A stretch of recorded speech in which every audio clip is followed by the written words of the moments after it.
there. I said, to heck with this. I'll do this in the morning. And I don't have any inside information. The lady that did it, she got in there. She made it happen. And he doesn't shy away from opinion. And I do enjoy drinking cold beer at ballparks. So if that makes me a baseball fan, then I'm a diehard baseball fan. It's Hacker After Dark on 1010XL. And a very good Tuesday evening to you, Jacksonville. It is Hacker After Dark, 1010XL, 92.5 FM with Dylan Denmark. The Hacker Ryan Green with you. Glad you are with us as we embark on a Tuesday night together, a Tuesday night where the Jacksonville Jaguar general manager search, I guess, officially has begun. The Jaguars earlier this afternoon conducted their first known interview for the general manager position with Josh Williams of the San Francisco 49ers. Was Josh. I believe he's in charge of their scouting department and player personnel out there in San Francisco. We know that Ian Cunningham, the assistant general manager in Chicago, is scheduled to be interviewed, I believe, on Friday. And depending on who you talk to in Chicago, the thought up there is that Ian Cunningham is probably the leader in the clubhouse here in Jacksonville. Personally, I know a lot of you are like me. You're very curious in James Gladstone, the director of scouting for the Los Angeles Rams. I would love for him to be highly, highly considered here. He will interview at some point. They're going to interview 8, 9, maybe even 10 guys, including the current interim general manager, Ethan Waugh. And I want to talk more about him in a moment. But again, here we sit on February the 11th. The NFL Scouting Combine begins 2 weeks from today in Indianapolis. I would have to think the Jacksonville Jaguars will have their general manager in place 1 week from tomorrow. At an absolute latest date, 1 week from tomorrow, on February the 19th, next Wednesday, we're going to know who the general manager of the Jacksonville Jaguars are. I cannot imagine it would go past 8 days from now.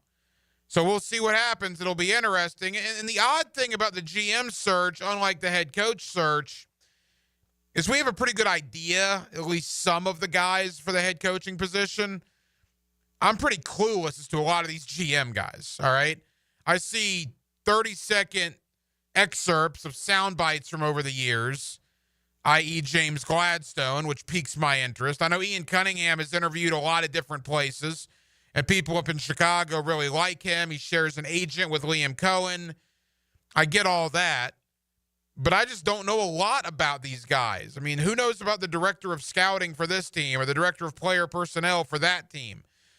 If they're announced as a finalist, we'll do a deep dive, but there's like 9, 10 guys the Jaguars are talking to right now about their GM spot. It's hard to do a lot of, due diligence on all of them. But I go back to Ethan Waugh, and I want to talk about that in a moment because if you just listen to people that you would think are probably in the know to a certain extent, a lot of high praise for Ethan Waugh. And I'm wondering if that's kind of throwing the bait into the water for the fan base to maybe get them prepared. Because I know, and I did this last week, and I can imagine it probably hasn't changed much. My guess is that most of you listening right now to Hacker After Dark, fair or not, and I tend to think it's not fair, but most of you listening probably do not want Ethan Waugh as the general manager, if for no other reason than the residue of Trent Baalke. Because that was Baalke's guy in San Francisco, and Baalke brought him here to Jacksonville. Your concern, that would be Trent Baalke 2.0. I believe that's not the case, and more importantly, I have a lot of people telling you that's not the case. And my question is, why is that messaging getting out there so abruptly regarding Ethan Waugh? Again, you read the tea leaves on stuff like that. But we'll talk about the general manager search coming up in a moment. Again, the big deal of the night. In fact, let's do that right now. Every night here on Hacker After Dark, we do kick it off with a big deal of the night. And Dylan Denmark, let's do that right now. Time now for the big deal of the night. What's the big deal? What is the big deal? No, because it is a big deal. On Hacker After Dark. More on the Jaguar GM search in a moment. The Florida Gators are ranked number 3 in America in college basketball, coming off that huge win over Auburn. They're on the road tonight playing another ranked opponent on the road in Mississippi State in Starkville. And Alex Condon, their best big man, got hurt 30 seconds into the game. If you didn't see it, it looked like a rolled ankle situation. It was on an inbounds pass. Condon went up for it. The Mississippi State player basically took out Condon's landing zone. So Condon came down on the player's foot, rolled the ankle. Now, what you hope, and by the way, the concerning thing is the Gators ruled out Alex Condon pretty quick. There was no questionable to return. He was ruled out of the game pretty quickly. Now, he did not need a wheelchair or anything like that to get off the court. He stood up, put very little weight on it, needed some assistance getting off the court, but he did walk, I guess, somewhat off the court. And that's a really interesting concept now when Florida, who can clearly win a national title this year, they're number 3 in America. They're 20-3 on the year. They are good. Depending on the Condon injury, and again, we don't know, but let's assume he's going to miss a period of time. Hopefully that's a couple of weeks and not the rest of the year, but I think a couple of weeks is probably the best bet, that he misses 2 or 3 weeks and comes back by the tournament. For you Gator fans, you're very much aware a guy sitting on the bench this year who's been medically cleared was your starting center last year in Micah Hanlockton, who got hurt in the SEC tournament, broke his leg in the SEC tournament, hasn't played basketball in 11 months. But he has been medically cleared to return to action. Now, the thought was because it's so late in the year that he's going to use his red shirt so he doesn't lose a year of eligibility and come back fresh next season. Well, if one of your big men, your best big man, Alex Condon, is out for a while, and you have a team that could go a long way in March, it puts Micah Hanlockton in a very, very precarious but interesting position. So we'll see what happens. It's a tough decision. And again, we're jumping to conclusions here, but that's what we do with the information that we have. Condon rolled the ankle pretty good, put very little weight on it, was ruled out instantly. He's their best big man right now. So now you only got a rotation of 3 bigs. Todd Golden likes to have 4 bigs. And Micah Hanlockton is just sitting over there. Hasn't played in 11 months. But he was your starting big man last year, and he's been medically cleared to come back. So we'll see what Florida decides. They're trying to pull this win out right now. They're down 1 at the half to Mississippi State. Again, after tonight, they play 4 straight games against unranked opponents, which in the SEC is a pretty long streak, seeing as how basically everybody's ranked in the SEC, I think with the exception of the 4 teams that come up next on Florida's schedule. So if there's ever a time to have an injury, I guess it would have been tonight, knowing the schedule somewhat eases up, I suppose, after this evening. But yeah, we'll see what happens with Alex Condon, but the Micah Hanlockton situation is an interesting one. Gator fans, hit me up on the text line, designed by Lifetime Enclosures. I'm curious. What would you do if you were Micah Hanlockton? What would you say if you're Micah Hanlockton? Or if you're Todd Golden and the Gators, what decision would you make? If Condon's out for an extended period and you have a team that's good enough to win the national title, would you see if Micah Hanlockton can go here in mid-February? He hasn't played all year. It's an interesting question that we'll see what happens if Alex Condon is out for an extended period. We're going to do a lot of Jaguar talk coming up in the next 90 minutes or so. John Shipley, Jaguars on SI, will join me. John has done a terrific job covering the Jacksonville Jaguars coaching search and now the general manager search. You'll hear John Shipley coming up here on Hacker After Dark in less than 10 minutes. Also a little Tuesday night coaching with Campo. We had to call a little bit of an audible last night, but the head coach, Dave Campo, joins me as he does every week. That comes up towards the top of the 9 o'clock hour. I'm going to ask John Shipley about Ethan Waugh. Again, if you read the tea leaves, if you connect the dots, There's a lot of positive things being said publicly about Ethan Waugh. Why is that? Well, I don't doubt that there are positive traits that Ethan Waugh has, and I don't doubt that Ethan Waugh is very much in the conversation to get the GM job. And I think there are some people within the Jaguar organization that want you to know that want you to maybe prepare for that, because I think they know what I know, what you know, is that most of you do not want Ethan Waugh because of the Trent Baalke residue you feel that he has. You're concerned he's going to be Trent Baalke 2.0. Now, I'm not 100% positive Ethan Waugh is going to get the GM job. I'm not even 50-50 he's going to get the GM job. But what I'm telling you is just listen to people. Open up your ears and listen. A lot of high remarks, high praise coming towards Ethan Waugh. And when you hear it, you think, that's interesting. Why are they so over the top of getting that out there? Well, maybe they want to prepare you for what they know you might not like. Is it fair to Ethan Waugh? Of course not. I don't know if he's Trent Baalke 2.0. You don't know that either. I would tend to doubt it. I think Ethan Waugh has been very much involved in the Liam Cohen hire, very much involved in some of the staff that's been assembled. So I think Ethan Waugh deserves a fair shake. But I know everybody wanted to start fresh, right? Everybody wanted the brand new start. You got rid of Doug Peterson. You got rid of Trent Baalke. If Ethan Waugh is promoted from interim GM to permanent GM, I do get the vibe that would rub you the wrong way as a Jaguar fan. Are you mentally preparing for that? Do you think there's still no way the Jaguars do that? I think it's going to be one of three guys. I have absolutely no idea, but if I had to put matchsticks in the center of the table, and you give me Ethan Waugh, Ian Cunningham, or James Gladstone, I would gladly give you the field, and I think I'm going to be right. I think it's going to be one of those three guys. And I think most of you want Ian Cunningham or James Gladstone. I think very few of you want Ethan Waugh. And what I'm telling you is, if you listen to people in the know, just start maybe preparing yourself for that scenario. We'll ultimately see what happens. We know GM virtual interviews began today. Again, I would be stunned if the Jaguars did not have a general manager in place by, at the very latest, the middle part of next week.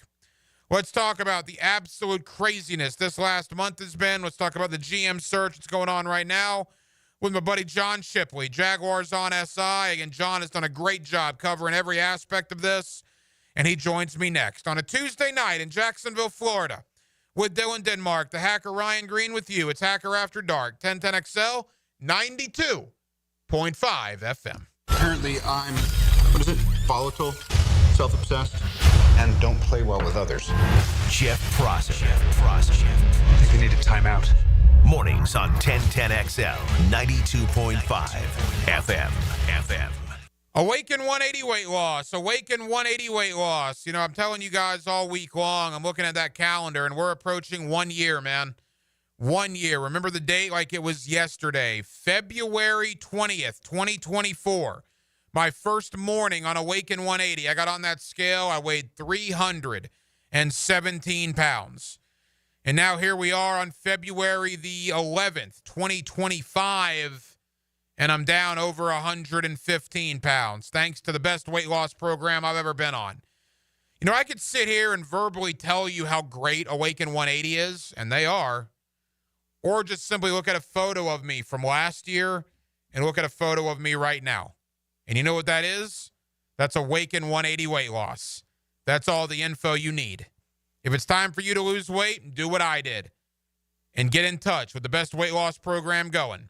Awaken 180 weight loss. If you are an experienced electrician looking for your next big opportunity, look no further than the Miller Electric Company, a trusted name in the industry for over 96 years. At Miller Electric, we tackle the biggest projects in the city, offering you the chance to showcase your skills on a grand scale. We believe in rewarding hard work with the best pay, top-notch benefits, and an unbeatable culture where people actually care about each other. Take your career to new heights with Miller Electric Company. Apply today at millercareers.com. Miller Electric, an equal opportunity employer. SportsForecaster.com has all the data you need to project tomorrow's winners. Register for free and track the performance of all your favorite players and teams, including all your fantasy team picks and prospects. Sports Forecaster has the most detailed player profiles on the web. Precise depth charts, every transaction, every injury, every news update. No ranting or raving, no preening or barstool bluster. At SportsForecaster.com, you get the timely info you need for every game.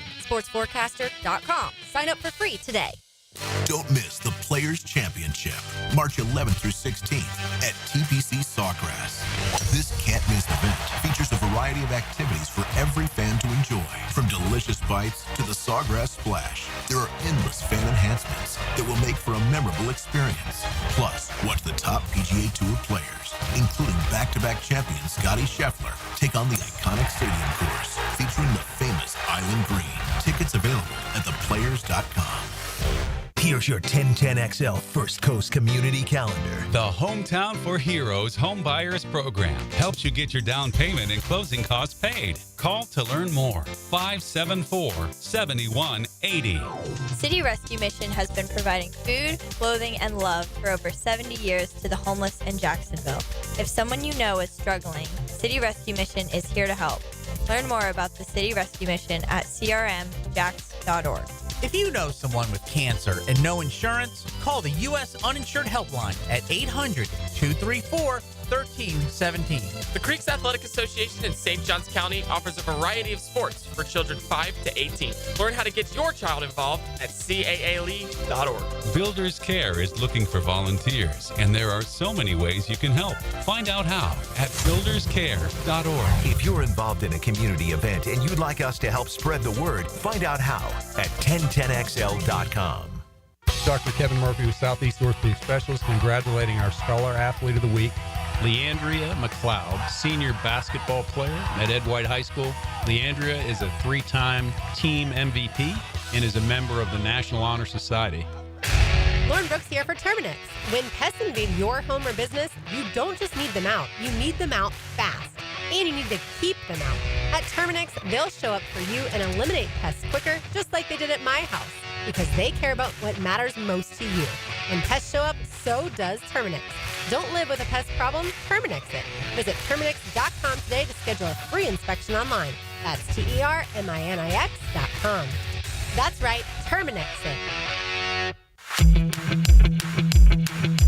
Denny Thompson here.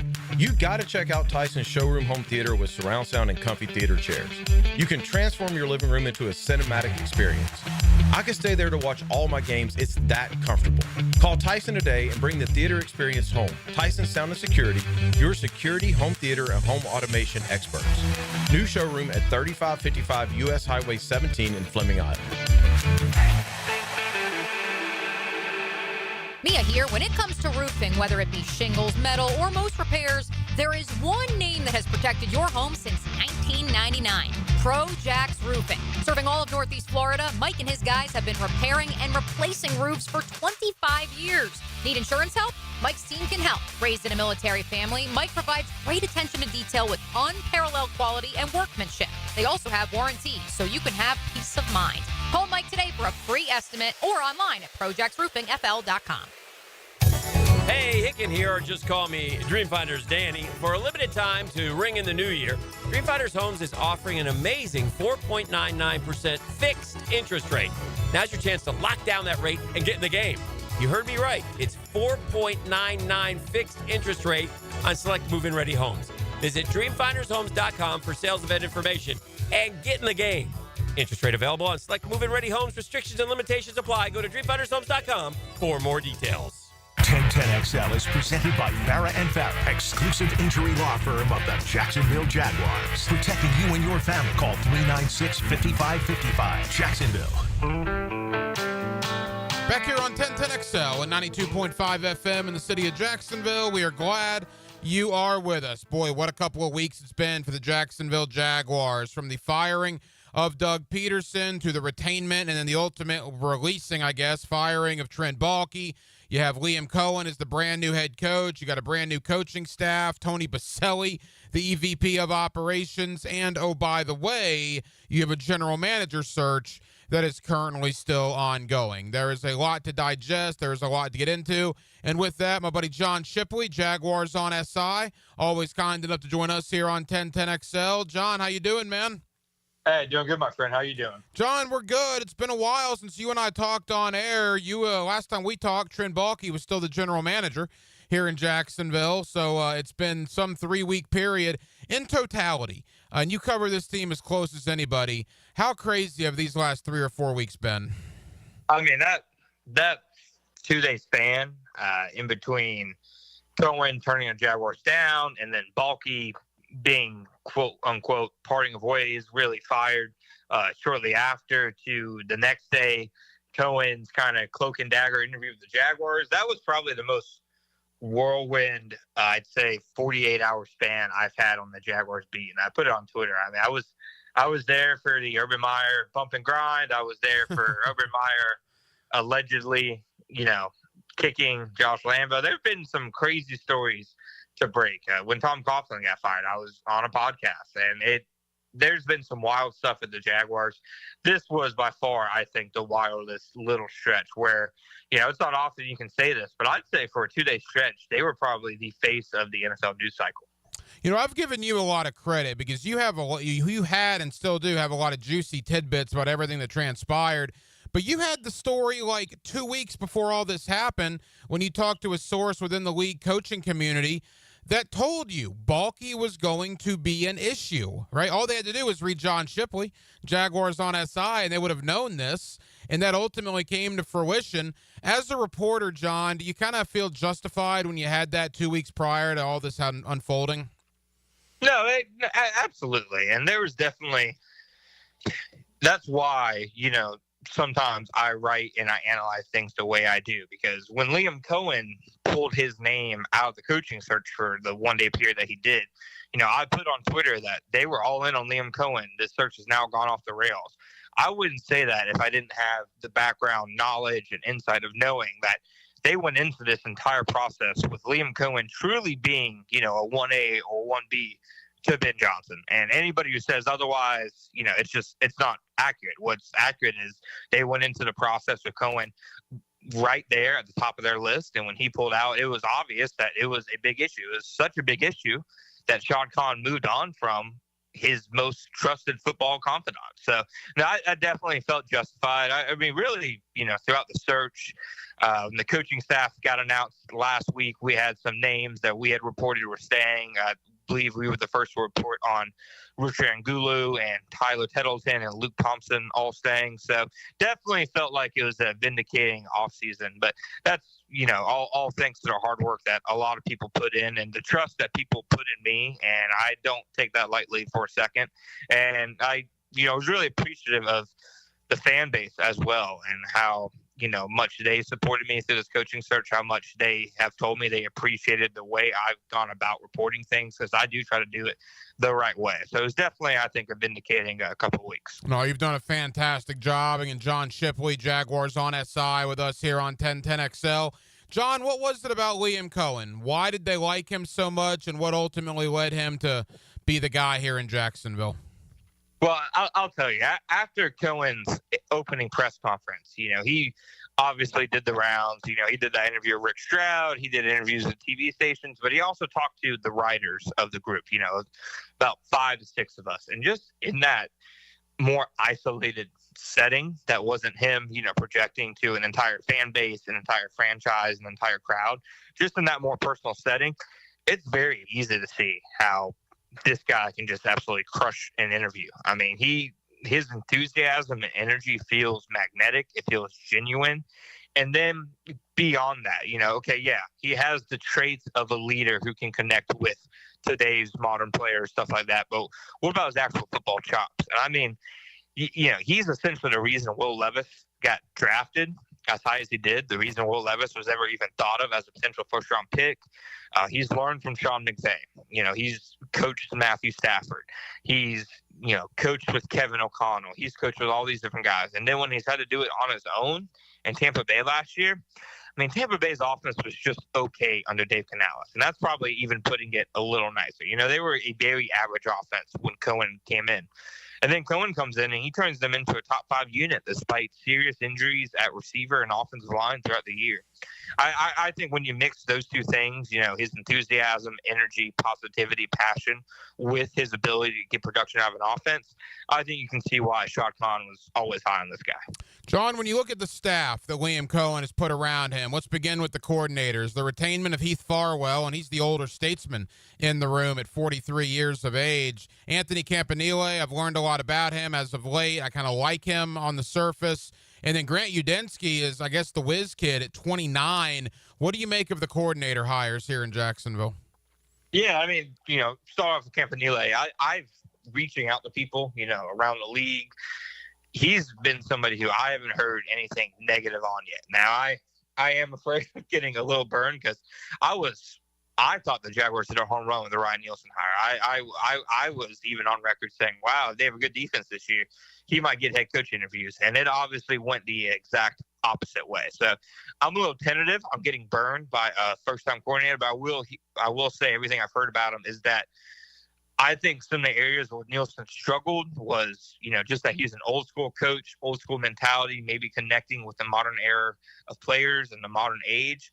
Everything I've heard about Campanile is that's where he'll actually thrive as opposed to struggle. So I think there is some reason for optimism there. Grant Udinski, with Cohen calling the plays, this was always going to be an offensive coordinator position that was, more likely going to a younger guy who was kind of coming up the ranks. Him and Nathan Shieldhouse were the two biggest names that you heard throughout the process. And with Udinski, obviously a very young coach. I believe he has 5 years of NFL experience. He was a defensive end at Towson, ended up on Matt Rule's staff at Baylor, came with him to Carolina, and then ended up on O'Connell's first staff in Minnesota in 2022 and spent the last 3 years there. I think the fact that he probably got a glowing recommendation from O'Connell, who Cohen has a relationship with, I think probably, says it all, because there's nobody right now who I think has a better recent resume of quarterback success and development than Kevin O'Connell. He's done it with everybody that's been under center for them the last couple of years. So I think that obviously says a lot, but he's still, an young, unproven guy. His impact will probably be felt less than Campanile just because he's not calling plays. But, you ask around the league and you hear the same things you'd expect. He's a young, sharp guy. And there's a real chance that if this offense takes off in the next year or two, he could get, even more opportunities, whether that's as an actual play caller as a coordinator or even beyond that. It's interesting. Again, a couple more for John Shipley, Jaguars on SI. You probably have to go back to Tom Coughlin. And Coughlin was even a head coach at Boston College prior to arriving here to find a young, innovative offensive mind, right? Jack Del Rio and Gus Bradley were young defensive minds. Nothing against Doug Peterson, Doug Marrone, or Urban Meyer, I guess, but they weren't exactly young, or Mike Mularkey, too, when they got the job. So this is really the first time, John, in a quarter century that the Jaguars have gone this route with their head coach. Yeah, and, I've said this before, but a lot of times when teams fire somebody, you kind of expect them to go with the opposite. Like when they fired Gus Bradley, who was a young, inexperienced defensive guy, they went with an experienced offensive background guy and, Doug Marrone. When they fired Urban Meyer, who obviously lacked in character and lacked in leadership, etc., they went with, kind of the paint-by-numbers, leader and Doug Peterson. So I think that this makes a lot of sense to go with the young guy. It's something that, like you said, they haven't tried this route before. If you're Shad Khan, you've tried other things before. You've hired a young defensive coordinator. You've hired the retread head coaches. You've gone to the college ranks. This was really the one thing that he hadn't tried yet.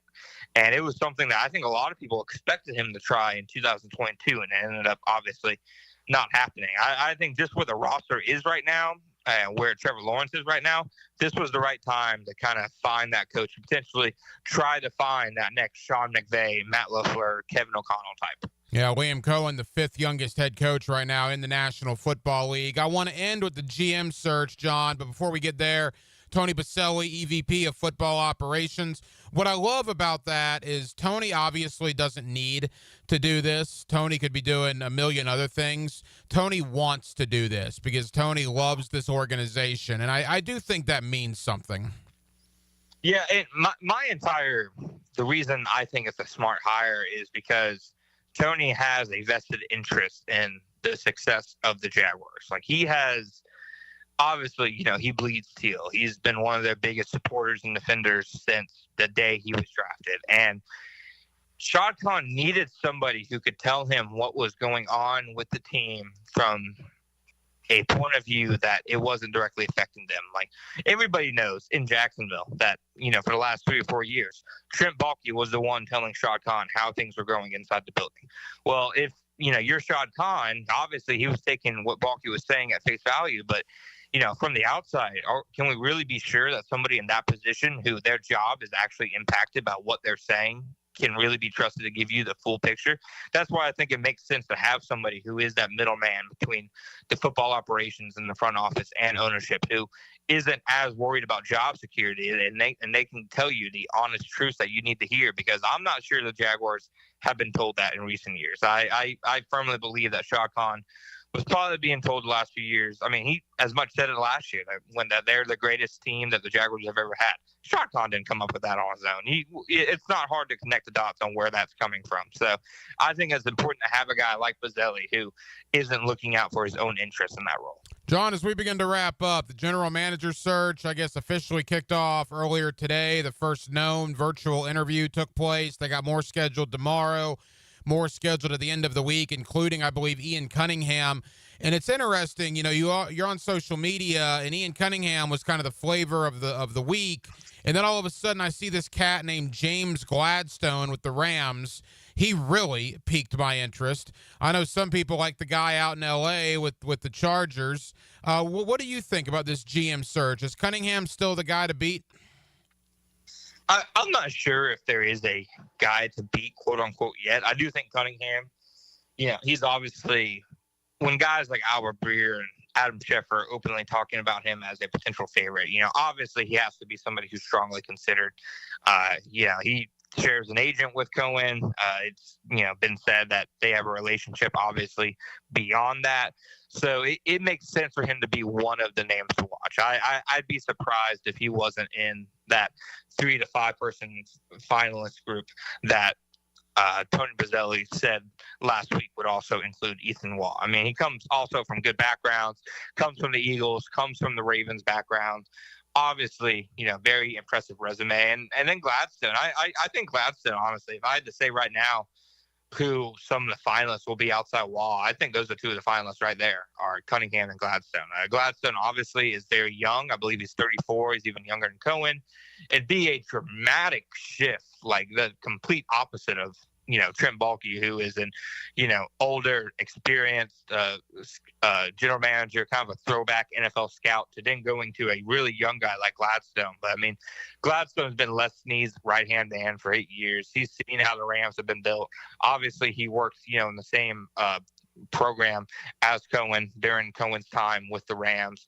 It wouldn't surprise me to see those 2 get second interviews next week. John, we got less than 2 minutes. Leave us with this. The Ethan Waugh factor that you talked about. The vibe I get from the fan base, and again, they're not going to base their decision on the fan base, but we're talking to the fan base tonight.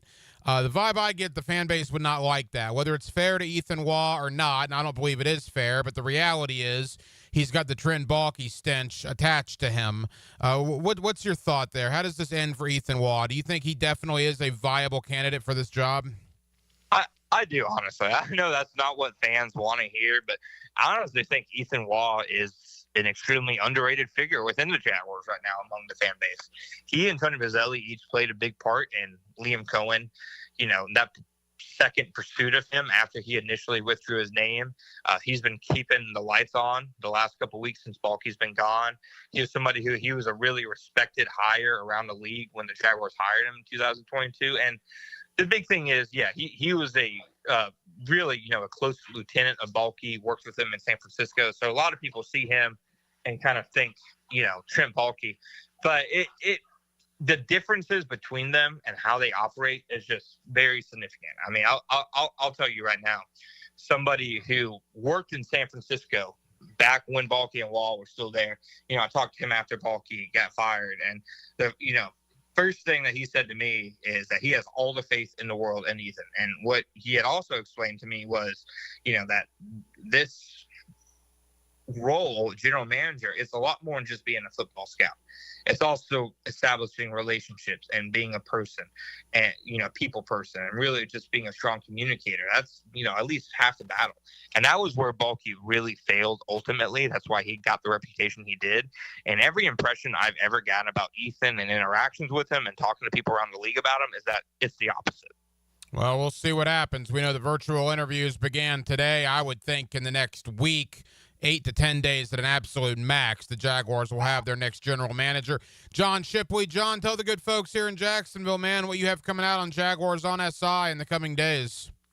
Yeah, we're going to be looking at, similar to what we did with the coaches search. We did kind of a pros and cons to their resumes. We're going to be looking the very same as the general managers, and we're going to continue bringing you guys the insights that, we hear, throughout the week, throughout the next coming weeks on the Jaguars front office search and on the coaching search. I'll give you one thing before I leave, Hacker. They're not done hiring coaches, just because they put out that finalized coaching staff a week ago. They're still talking to some assistant coaches, some quality control guys. I know a lot of people ask me about an assistant offensive line coach not being on the initial list. I was told today that is still an ongoing process and to expect some more coaches to be named. Interesting. You can catch all that Jaguars on SI. John Shipley. John, you've done a great job during this process. Thank you for taking time out. We'll talk again soon, pal. Thank you, my friend. I appreciate it. From the preseason to the playoffs and every day in between. Each man individually preparing himself to be the best he could possibly be. Better than he's ever been. Because that's what it's going to take. At 1010XL, the season never ends. Hey folks, Rick Ballou here for the Blue Crab Crab House. February means the Mardi Gras menu returns to the Blue Crab Crab House. Gumbo, shrimp Orleans, blackened redfish, appetizers, dessert, and more.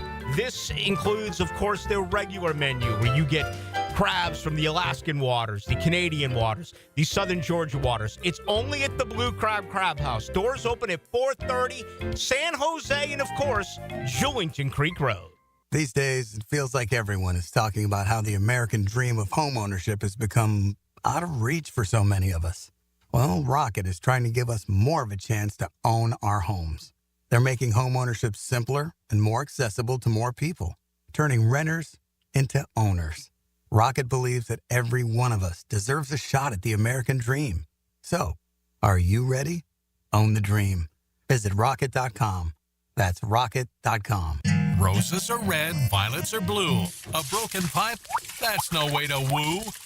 This Valentine's Day, don't let plumbing or HVAC problems ruin the romance. Whether it's a leaky faucet, a backed-up septic tank, or a heater that's colder than your ex's heart, Duck Rooter is here to save the day. Our expert team will fix it fast and at a fair price so you can get back to the love you deserve. When you're stuck, call the Duck, 904-862-6769 or online at duckduckrooter.com.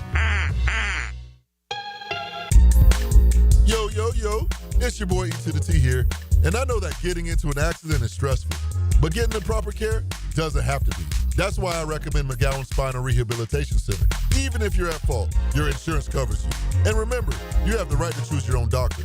Even a minor accident can cause whiplash for years if it goes untreated. So don't wait. Call the auto accident experts at McGowan Spinal Rehabilitation. Your recovery starts today. The Combine, free agency, the draft. We're professionals. We have a job to do, a season to plan. Follow the road to the regular season with AA Automotive on Richard Street. Family run since 1954 and 1010XL. 3D Digital has you covered for any of your business's digital marketing needs. From producing award-winning videos to getting those digital ads to follow your customers around the internet, our team has your back. Visit 3ddigital.com or give us a call at 904-712-4004 to schedule a free consultation today. 904-712-4004.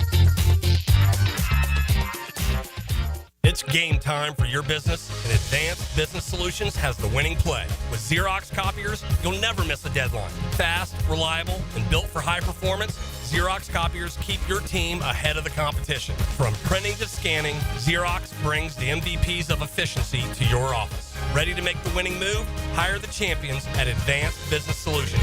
Veteran owned. Printers, copiers, and IT management. Advanced Business Solutions. What is the coldest temperature ever recorded on Earth? The answer next. There's always a good reason to compare homeowners' insurance rates. You may be paying too much. Protect your home with a Southern Oak insurance policy today. Our family protecting yours. Southern Oak Insurance. The coldest temperature ever recorded was in Antarctica in July of 1983. An unbelievably cold minus 128.6 degrees. Southern Oak Insurance. Our family protecting yours. Yo, E.T. here, and don't let Valentine's Day sneak up on you. Plan the perfect romantic getaway in Clay County. Stay at one of Clay's beautiful Airbnbs or in luxury at Club Continental, a boutique riverfront retreat, and treat your special someone to an unforgettable dinner at the Hilltop Restaurant. Trust me on this one. Clay County is the perfect spot for romance. Start planning today at exploreclay.com and tag those romantic moments with hashtag ExploreClay. Visit Monahan Jewelers now through Valentine's Day for savings on all GIA certified diamonds and discounts store-wide up to 40% off and interest-free financing on all purchases. Certified diamonds, gemstones, engagement rings, diamond studs, designer brands. Monahan's has it all. We're not a chain store. We're your local family jeweler since 1977 with a world-class inventory of fine jewelry and diamonds and gemstones available in any size. Support your local family jeweler now through Valentine's with huge savings in our inventory. Monahan Jewelers in Atlantic Beach. Got a cracked windshield? Not only is it dangerous, but did you know it's also illegal? Call Baker Glass. Mack and his crew use the best auto glass in the market, and they accept most insurance. Plus, all new windshields come with a full warranty. From cars, to trucks, to RVs, you can count on Baker Glass to be fast and friendly. Just check out their Google reviews. Come see us at the shop on Casta Avenue, or we can come to you at your home or business. I'm back with Baker Glass. No one treats you better. 1010XL is presented by Farah & Farah, exclusive injury law firm of the Jacksonville Jaguars. Protecting you and your family. Call 396-5555. Jacksonville. Hacker After Dark on 1010XL. Yes, it is 15 minutes before the 9 o'clock hour. We'll take you up till 10 o'clock as we do every night. Hacker After Dark right here on 1010XL and 92.5 FM. Florida Gator basketball team out in Starkville against Mississippi State. The big news of the night, Alex Condon of the Gators, their best big man, got injured 30 seconds into the game. Pretty nasty looking ankle roll. Hopefully that's all it is. If they come back and tell you it's a high ankle sprain, take that and run with it. Again, nothing has been announced. He was ruled out of the game very, very quickly after the injury, put very little weight on it, was able to somewhat maneuver himself off the court with the help of some assistants and trainers and whatnot. But Florida's on the road taking on a ranked team in Mississippi State after beating number 1 Auburn on Saturday, mind you. So 72 hours later, Condon gets hurt 30 seconds in. Elijah Martin, their starting 2 guard, is also not playing. They're down at the half, 34-33, and Florida comes out on a 17-0 run to start the second half. They now lead Mississippi State by 19 with 8 minutes to go with no Elijah Martin and no Alex Condon. Again, this is a Mississippi State team that's ranked 22nd in America. That is 17-6 on the year. And Florida, boy, I'll tell you, Denmark, this Gator team, I mean, it's one thing to play with confidence, and they certainly are doing that. But they're good, man. If you're a Gator fan or a lukewarm Gator basketball fan and you haven't watched this team yet, I don't know what else to tell you, except they're ranked the highest they've been ranked in a decade. They're about to go to 21-3 on the year, which includes an 8-3 conference mark in the toughest conference in America. Denmark, I hate to get too high of aspirations here, and we'll have to wait to see about the injury status for Alex Condon, but watching this tonight, this is pretty impressive, man. Yeah, it seems like once Condon got hurt, that the memo was to push the ball, almost play small ball, and they've done it well. I mean, they started the second half, the first 8 minutes, they scored 25 points. I mean, they were just making it rain from three.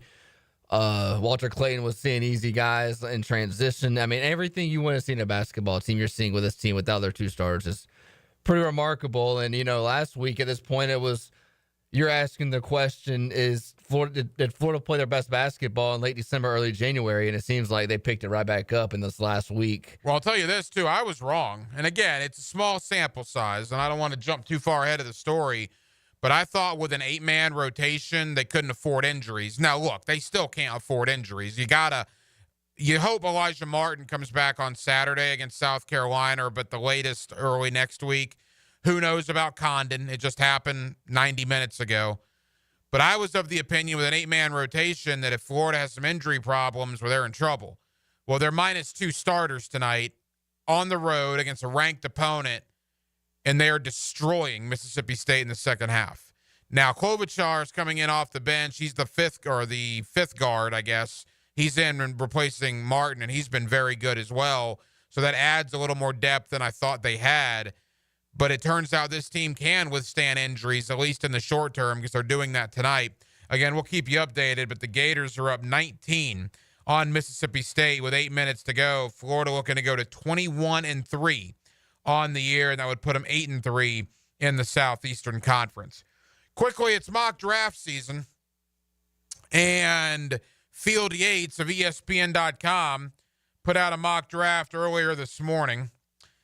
And look, I think with a lot of these mock drafts, we're not there yet because we're still relatively early in the process. But with some of them, you just try to find something that's different. And I'll give Field Yates this. His is a little different than other ones that you've seen.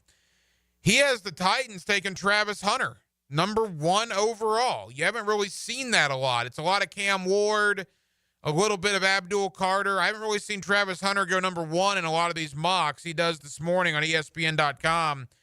Abdul Carter, the edge rusher out of Penn State, number 2 to Cleveland. Cam Ward to the Giants at number 3. And Will Campbell, the offensive tackle out of LSU to New England. I've seen Travis Hunter mocked to New England a lot. And I was talking to a couple of my Patriot buddies, one that works in the Boston media, and they've been telling me the same thing. Mike Vrabel is a no-nonsense, win the line of scrimmage type of guy. And as much as you would love to get a player of Travis Hunter's sort, if he's available at 4, or Will Johnson, or one of these corner wide receiver types, Vrabel's the kind of guy that wants to build the line of scrimmage, man. It's what he did in Nashville on both the O-line and the D-line with the Titans, and just knowing who Mike Vrabel is, I agree with Field Yates here. Will Campbell, the offensive tackle out of LSU, I think would be a good fit for the Patriots at 4, which to me would be good news for the Jaguars. Because with Walker Little and Anton Harrison under contract, I don't think they're going to go offensive tackle in the top 5. So if Will Campbell goes 4, that's great for Jacksonville. And in this scenario, Field Yates has the Jaguars taking Mason Graham, the defensive tackle out of Michigan. Now, look, I've talked to enough of you online. I've talked to enough of you in my friend circle over the last couple of days. Is Mason Graham the sexiest pick? Does it have the most sports sex appeal, if you will? Of course not. He's a 300-pound defensive tackle. But did you watch the Super Bowl on Sunday? Philadelphia seemed to have a lot of those guys. Seemed to work out pretty well for him, right? Jalen Carter, Jordan Davis, Joshua Sweat, Williams. They had a lot of bodies that affected Patrick Mahomes in a big, big way. I know it's fun to draft the wide receiver, and it's fun to draft the skill position guy. But Liam Cohen continues to talk about the line of scrimmage, the line of scrimmage, the line of scrimmage. Take the guy at his word. And I think Mason Graham would be a fine selection. Now, if they want to go McMillan, the wide receiver out of Arizona, okay. I don't love that. I would understand it. But if those are my two options, if Travis Hunter is gone, and for that matter, if Travis Hunter is even there, I would still strongly consider Mason Graham. The Jaguars were putrid against the run. They were also awful in running the ball themselves. Travis Hunter's not going to cure that. McMillan from Arizona is not going to cure that. What's going to cure that are drafting 300-pound guys that move their opponents on either the O-line or the D-line. Might not be the sexiest pick, but it might be the correct pick for what the Jaguars need.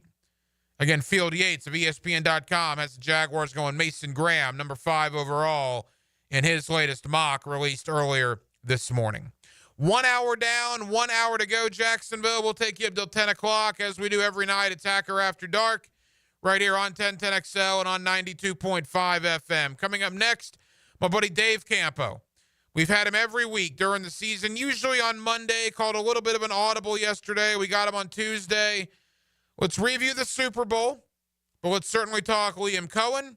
We'll talk about the Jaguar GM search and everything going on with the Jacksonville Jaguars with Dave Campo. He's next. Tuesday night, Jacksonville, Florida.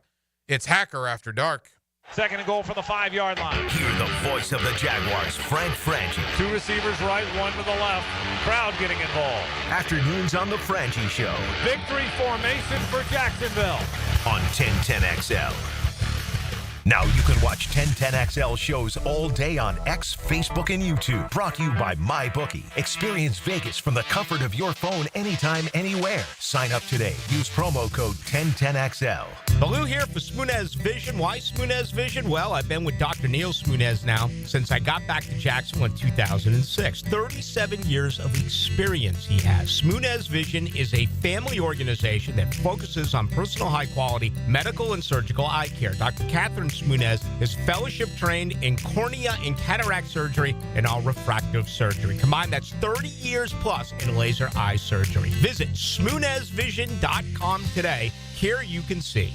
Have you tried golfing at the improved Cimarron Golf Club? If you haven't, tell you what, you're missing out on the best deal in Jacksonville. Now, many of you have received a postcard in the mail, and of course, if you bring that with you, $45 plus tax to play. That includes a cart, lunch, and a beer at the brand new Stone Barrel Tap House. Now, go to the website, that is CimarronGolfClub.com, and sign up for the Wild One Loyalty Program. That's the Wild One Loyalty Program, and get all of these specials emailed to you from Cimarron.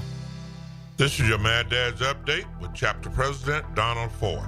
In our effort to curb crime, drugs, and violence during the summer months, we are offering Friday Night Lights. It has already started and will be going until school starts back. It is every Friday night from 6:30 to 9:30 at the Blacktop, 5732 Normandy Boulevard, and behind the Potter's House Christian Academy.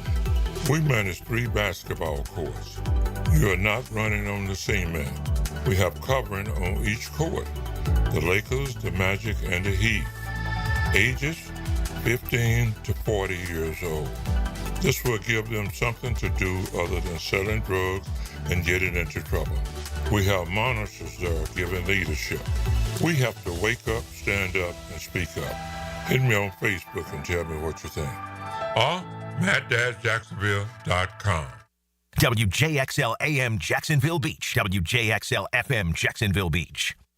Prosser here, still telling you about Lifetime Enclosures and Lifetime Flooring. Lifetime Enclosures is keeping the sale going into February. Enclosures starting at only $89 a month, and if you get a complete enclosure done, you get free flooring. If you just need flooring, Lifetime Flooring is running a buy one room, get the second room free. Now offering floor coating for that garage or patio deck too. Give them a call or visit their showrooms just off Phillips Highway. Proud partners of the Jacksonville Jaguars. Listen up, Googans. Hicken here, still talking skin. This time I want to give you some great advice for Valentine's Day. Look, don't buy anything that either dies or adds pounds. Go see the girls at Beaches Dermatology and get a gift card or even a specific skin treatment, one that will enhance her beauty, maybe even help her look like she did when y'all first met. It's possible. Skin treatment is very important, and a gift from Beaches Dermatology makes a perfect gift this Valentine's Day. For locations, go to beachesdermatology.com. Hey everybody, Jennifer Marion with Randy Marion Cadillac in Jacksonville here to say hello, and we'd sure like to have your business. You know what? They're going to love the king of price. My dad believes in making great deals and having a great selection in stock. Cadillac XT4s, XT5s, and XT6s, and Escalades. The all-electric Cadillac Lyriq. CT4s and CT5s. Cadillac luxury and selection is just waiting for you. At Randy Marion Cadillac, Southside Boulevard, Jacksonville. And don't forget, tell them Jennifer sent ya. Hello, First Coast. I'm sure by now you have seen our bright green GFL trucks and containers throughout the greater Jacksonville area. We're an industry leader in solid waste and would love the opportunity to earn your business. We're committed to customer service, reliability, and have an unwavering focus on safety. Whether commercial or construction, let us haul your waste away. Call 904-760-5880 to get a quote today from GFL, Green for Life. Hi, Jags fans. Walker Little here for my friends at Kingfish Pest Control. Playing offensive line in the NFL, I must block and protect on every down. When it comes to keeping my home pest-free, I expect that same level of protection. So I contacted Kingfish after seeing thousands of positive online customer reviews about their service. I can confirm from personal experience, bugs don't stand a chance getting past Kingfish Pest Control. Do what I did. Reach out to Kingfish Pest Control to protect your home, a proud partner of your Jacksonville Jaguars. I'm with Greg from Cycles of Jacksonville. No matter the weather, Triumph has an unbelievable selection of rides where you can get out and just enjoy the highway. They do. The new Rocket is out, the new color schemes, the Tiger 1200, which has been revamped. These bikes are nice, gorgeous, and ready to ride. And if you want to take a look at the selection, they can just roll into the showroom and see a full variety. We've got them all in stock and ready to go. So if you log on, cyclesofjacksonville.com, search the Triumph line, and then head into the showroom. You'll be impressed. Cycles of Jacksonville. Instant Keys. You don't have to go to the dealer. Instant Keys comes to you. Call 904-722-1111. Instant Keys saves the day if you've lost or broken keys. They can program new keys and remotes for nearly every make and model of vehicle at a fraction of the dealership cost. Fast, honest, and reliable locksmith service. Call Instant Keys, 722-1111. 1010XL is presented by Farah & Farah, exclusive injury law firm of the Jacksonville Jaguars. Protecting you and your family. Call 396-5555. Jacksonville. Back here on 1010XL and 92.5 FM in the city of Jacksonville. We are glad you are with us. The Super Bowl is in the rearview mirror. The Philadelphia Eagles are world champions. What an absolutely dominating performance last night, particularly on the defensive side of the ball, as Philadelphia takes Kansas City behind the woodshed and has their second world championship. Let's review the game. Let's also certainly talk about Liam Cohen and the staff he's put together here in Jacksonville with my friend Dave Campo, the former head coach of the Dallas Cowboys. It's always Monday night coaching with Campo right here on Hacker After Dark. Coach, how we doing, pal?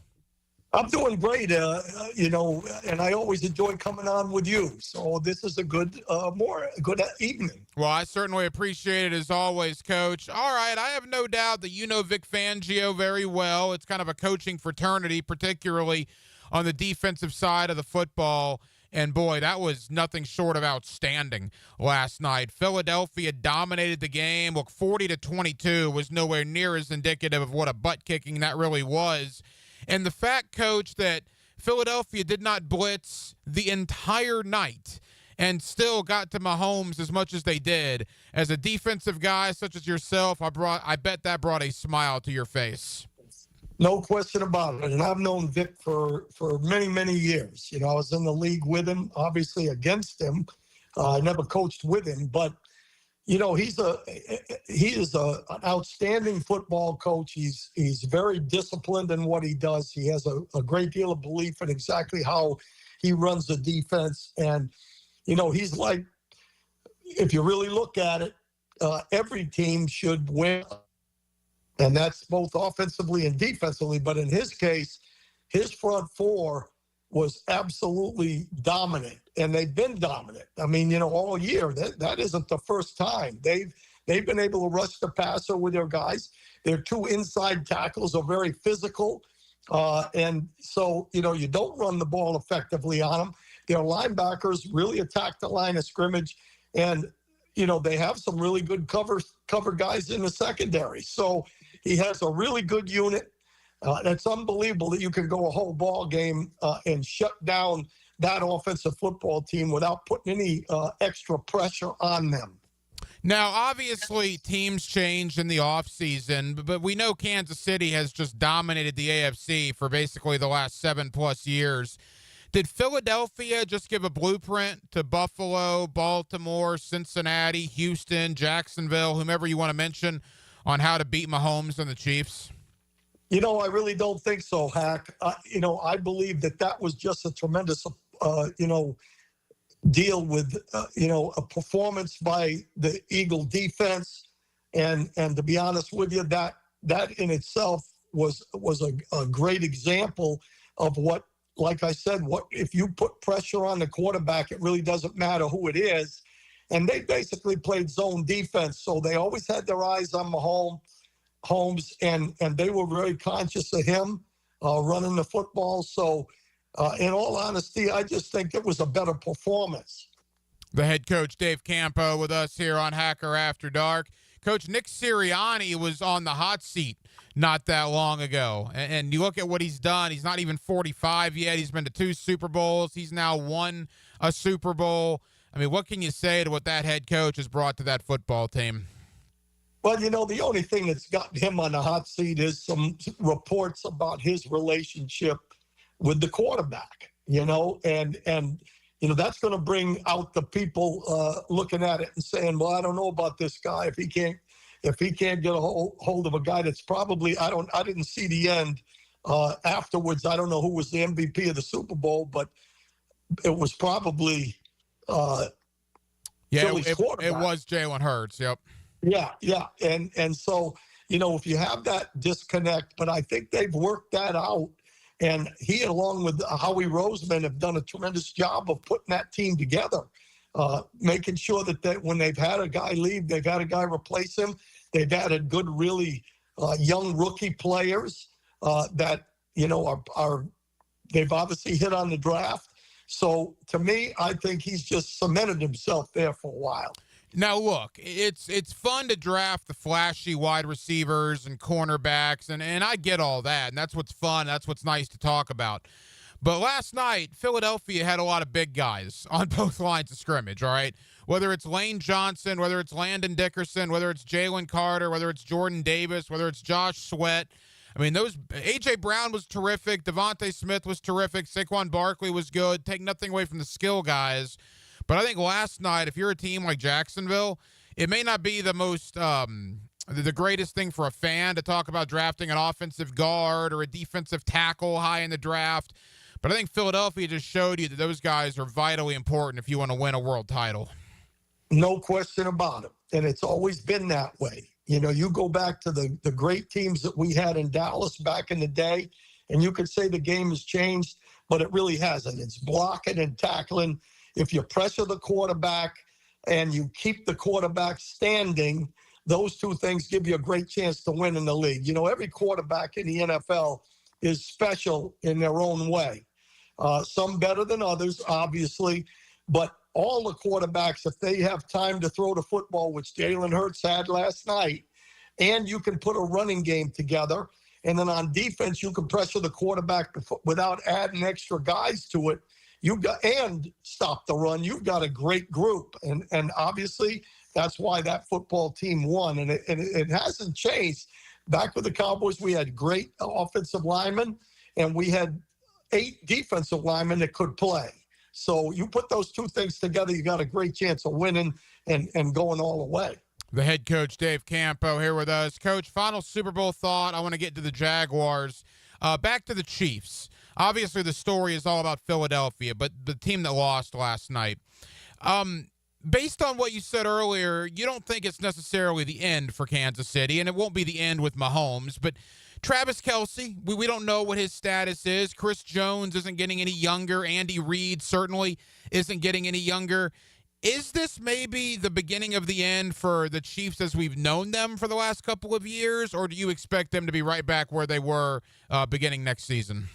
Well, it's the unknown because, you look at a football team over the years, and I kind of, go back to Dallas because obviously we had a little bit of a 5 or 6 year run there to where, you start to lose players. And it just depends on whether or not you replace him. For example, Travis Kelce, if he decides not to play anymore, who's the guy that takes his spot, which has been instrumental in them putting together the run they put together. Same thing with some of the other players, Chris Jones, you named it. What's his status going forward? If you've got really good players, usually somebody will try to pluck them off financially if you don't have them under contract. So you don't know from year to year, and I think the longer it goes, the more deterioration that happens based on guys moving around, that type of thing. I know this, as long as you've got a great quarterback, they're going to have to work on their offensive tackles a little bit because Philly worked them over yesterday. So it depends on what they put around Mahomes, because as long as you have Mahomes, you've got a chance. And he's still a young player. He's got a long way to go. So I wouldn't write him off, but I would say that there is a chance that they might not be as strong going forward unless they do a great job, continue to do a great job with the draft.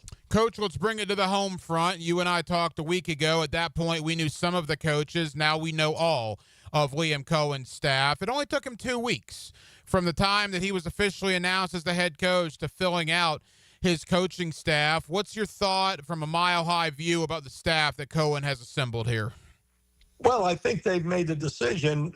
Even Shad and the organization made the decision to go with a young head coach, but he's made the decision to go with a young football staff. And when I say young, they're young age-wise, but there are, whether you're coaching in college or the pros, a coach is a coach.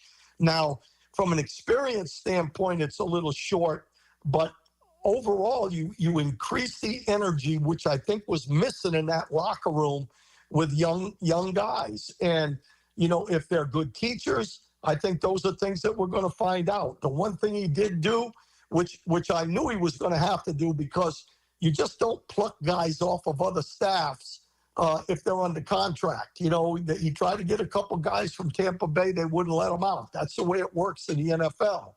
But the guys he did know are guys that were parts of trees. And we've talked about that. McVay, LaFleur, Hafley, the defensive coordinator from Green Bay. All of those guys are guys that he obviously trusts and been around those guys. And guys that he's brought in are guys that he's either been around, even though they may be young, or they came out of that tree where he trusts the guys. So it's all going to come down to, I always say, I throw this out. Everybody says, oh, that's old time. But, Dave Wanstead, Butch Davis, Dave Campo, Hubbard Alexander, Tony Wise, Joe Brodsky were all guys that came to the Cowboys in '89 that had absolutely no NFL experience, and 4 years later they win the Super Bowl. It still comes down to the players you get and whether or not all those guys were teachers. Final moments with our head coach, Dave Campo. Coach, a 29-year-old offensive coordinator, Grant Udensky. Now, he's obviously a whiz kid, right? He's got interviews, I believe 5 or 6 interviews this year alone for OC jobs, ultimately lands here in Jacksonville. Liam Cohen's going to be the primary play caller, but certainly Udensky's going to have a huge role as the OC. For a 29-year-old to elevate this quickly, have you ever seen anything like that? No, I think that's, that might be a first that quickly. But he has, been an assistant offensive coordinator at a very young age with the Vikings, which is a pretty darn good football team. So he's had experience doing exactly what they're going to ask him to do. O'Connell called the plays. But Udensky was a guy that spent a lot of time with the quarterback. And obviously, a second time around, he did a pretty good job with the guy. So I'm looking forward to. I'm hearing that he's a star in the making. And again, that's one of those things that you say, okay, the guy's got a photographic memory. Supposedly, he's not married, so he spends all his time in football except when he goes hiking up into the mountains. So he's kind of a unique guy, and I'm looking forward to see what he does, because if he's got all those interviews as a young coach like that, there's something to him for sure. And I'm just excited that they've got that young guys in there that have that kind of energy to go into that locker room. Coach, as we begin to wrap up, and you certainly lived this life for decades in the league, what a crazy time for a lot of these coaches that obviously have to move to Jacksonville, have to get their families situated here. You got the combine coming up in a couple of weeks. You got free agency, the draft right after that. I mean, what's it like for all these coaches that Cohen hired? You know, on the surface, we talk about, all right, this guy's the O-line coach, this guy's the secondary coach, and that's great. But man alive, they got to get to Jacksonville, they got to get their family here, and they got to get to work pretty quick. Well, I guarantee you that, everybody says it's a marathon, which it is, but for the next 3 months, it's a sprint. These guys have got a lot of things to get done.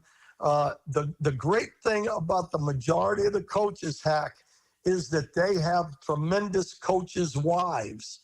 And the wives handle a lot of that stuff about, moving, making sure they sell a house wherever they're at, all those kind of things. My wife was the greatest coach's wife in America, so they've got some people helping them. But as far as the football is concerned, they've got a lot of things to get done. They have to study the players, on the team. They have to study guys in the draft. They have to study guys in free agency along with the scouts. And then obviously part of the day they have to be getting together and putting their group together as a staff on what they're going to do in OTAs and all those things. So like you said, there's a lot of things to get done and they have to do it pretty quickly. But that's where energy comes in, because when you got a lot of young guys, that's all they know. Let's roll. Let's get something going, and hopefully that's going to be a plus. The head coach, Dave Campo. Coach, final question. General manager search, I guess the interviews are officially beginning today. They have to have it done. You would think by February 28th is the deadline, but certainly they'd probably want it done maybe by the end of this week. What are you kind of looking for? You've been around GMs your entire life, a lot of young guys that have been requested as interviews here in Jacksonville. We know Ethan Waugh is also potentially in the mix here in Jacksonville as well. What's your thought on the GM search as it kicks off? Well, I think that's going to be an indication of does he want to go with a young general manager that's been, not doing it on a overall basis? Have they been assistant GMs, which obviously that's what happens. Those are the guys that move up. Or does he want to go with an older guy like Chad Alexander?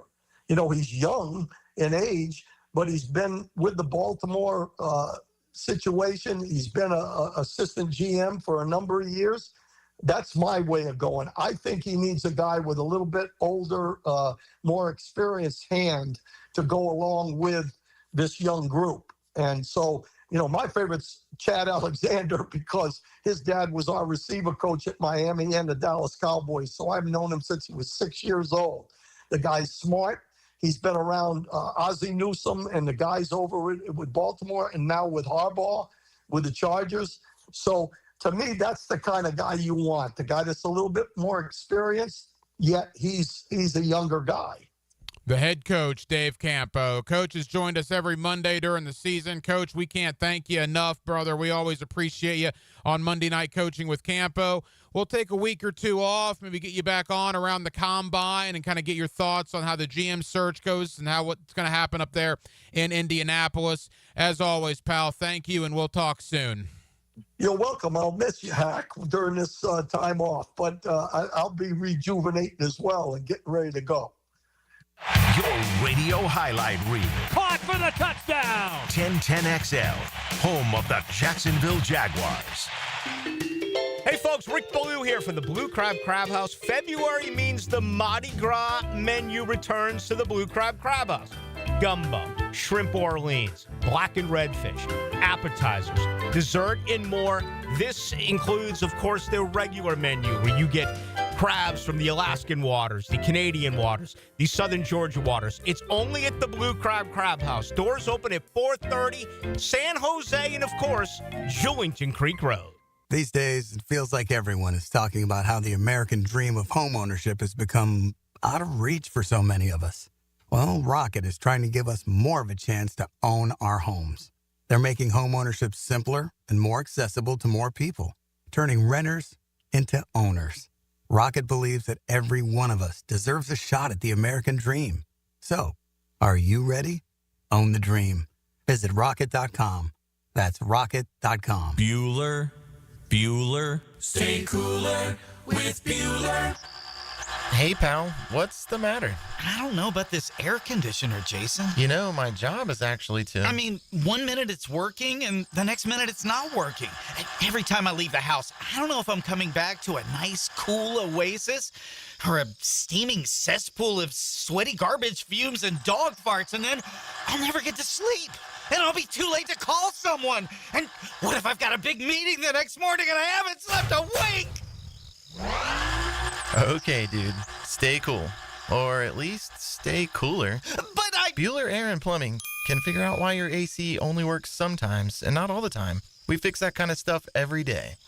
You mean you can... Life moves pretty fast. If you spend all your time worrying about an air conditioner that can totally be fixed, you could miss it. Stay cooler with Bueller. Visit BuellerAir.com. The housing market is as busy as ever on the First Coast. And if you've moved in or moved on, make sure you have a team of trained electricians ready to help. American Electrical can make sure you're up to date electrically and maximize your living experience. Smart home automation services, home theater systems, outdoor and dock lighting, and backup generators. American Electrical can do it all. A team you can trust with highly trained technicians ensuring you have the best living experience. American-Electrical.com, a leader on the First Coast and powered by professionalism. Like to learn how to fly an airplane? Well, you're not alone. High Flying Jacko here, inviting you to listen Sunday morning. We'll start your aviation career with a 60-minute ride on the airwaves of 1010XL. The High Flying Show, Sunday at 9 on 1010XL. Mia here. When it comes to roofing, whether it be shingles, metal, or most repairs, there is one name that has protected your home since 1999. Pro-Jax Roofing. Serving all of Northeast Florida, Mike and his guys have been repairing and replacing roofs for 25 years. Need insurance help? Mike's team can help. Raised in a military family, Mike provides great attention to detail with unparalleled quality and workmanship. They also have warranties, so you can have peace of mind. Call Mike today for a free estimate or online at ProJaxRoofingFL.com. Hey, Hicken here, or just call me Dreamfinders Danny. For a limited time to ring in the new year, Dreamfinders Homes is offering an amazing 4.99% fixed interest rate. Now's your chance to lock down that rate and get in the game. You heard me right. It's 4.99 fixed interest rate on select move-in ready homes. Visit DreamfindersHomes.com for sales event information and get in the game. Interest rate available on select move-in ready homes. Restrictions and limitations apply. Go to DreamfindersHomes.com for more details. Okay, for this Cannons of Jacksonville commercial, we need an idea to really come out with a bang. Like having a guy shot out of a cannon. Nah, too messy. In fact, Cannons is known for all your towing needs. So like my car won't start. No. Towing products. Cannons does custom welding fabrication and installation of trailer hitches, goosenecks, tow bars, truck racks. So you might say Cannons is my best shot at finding that inventory in stock? Boom. You said it. Visit cannonsofjax.com. Hey folks, Hicken here for Zero Res, and if you still have a little bit of time for the hottest price of the year on carpet cleaning, maybe you had people over for the game or you're doing early spring cleaning, but in February, only $147 for 3 rooms, plus the 4th room is free. That's right, schedule now and you'll get 3 rooms for $147, and the 4th room is free. Yeah, the 4th room is on me. Hottest price of the year. Zero Res. Spell it forward, spell it backwards. Zero Res. It's the right way to clean. CEROREC. Zero Res. Frank Frangie here for Stanley Pools. If you're dreaming of putting in a pool this year, choosing the right company is the most important decision you'll make. I've trusted Stanley Pools to build my pool, renovate my pool, and maintain my pool. Stanley Pools has been the best in the business since 1988, and they're still family-owned. Call them today at 904-269-7277 or find them online at StanleyPoolsFL.com. That's Stanley Pools, a family tradition of fine swimming pools. If you're ready to transform your yard with a fence that stands out, elevate your curb appeal with Superior Fence and Rail. Superior takes pride in offering first-class service, friendly installers, and unmatched fence products. Mention this ad and get $250 off your next project. It's time to get off the fence and call today. When you're on the fence, about the fence, SuperiorFenceandRail.com. 1010XL is presented by Farah & Farah, exclusive injury law firm of the Jacksonville Jaguars. Protecting you and your family. Call 396-5555. Jacksonville.